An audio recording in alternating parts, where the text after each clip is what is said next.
আসসালামু আলাইকুম। আজকে আমরা রওনা হলাম ইন্ডিয়া বেঙ্গালুরু যাওয়ার জন্যে। তো আমরা ঢাকা থেকে চলে আসলাম দর্শনা গেদে বর্ডার দিয়ে আমরা কলকাতা যাব। তো এখানে কিছুক্ষণ ওয়েট করলাম, তারপরে গেদে বর্ডার থেকে ট্রেনে করে আমরা শিয়ালদা স্টেশনে চলে যাচ্ছি। জার্নিটা ছিল লং, কিন্তু শর্ট করে ভিডিওগুলো ধারণ করা হয়েছে।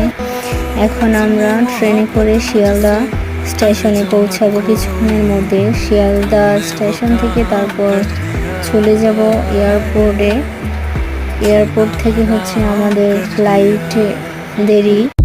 তো ফ্লাইট দেরি হওয়ার কারণে আমাদের এয়ারপোর্টে কিছুক্ষণ বসে থাকতে হয়েছে রেস্ট রুমে। লং টাইম বসে থাকতে ভালো লাগছিল না, তাই অল্প করে ভিডিও নিয়ে নিলাম। এবার বোর্ডিং কার্ড হাতে নিয়ে প্লেনের ভিতরে প্রবেশ করার জন্যে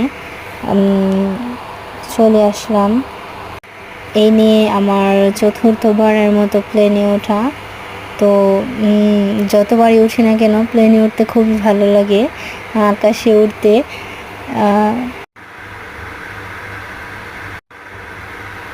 সিরিয়ালটা একটু বেশি ছিল, তার জন্য একটু ওয়েট করতে হচ্ছে, লাইনে দাঁড়িয়ে থাকতে।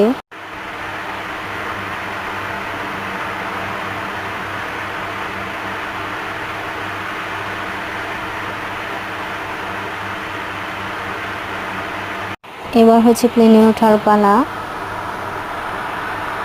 প্লেনে ওঠার পর প্লেন আকাশে ওড়ার সময় কিছু ভিডিও ধারণ করে নিলাম।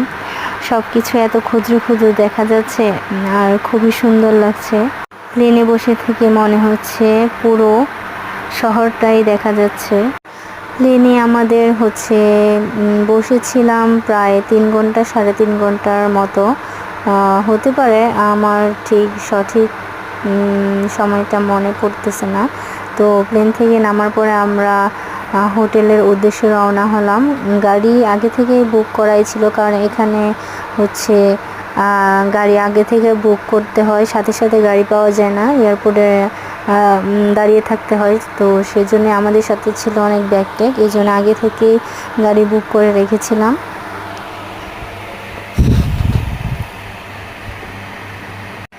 ব্যাঙ্গালোর শহরটা আমার ঘুরতে খুবই ভালো লাগে। এখানে পরিবেশটা খুবই সুন্দর, রাস্তাঘাট নিয়ম শৃঙ্খলার মধ্যে সব কিছু।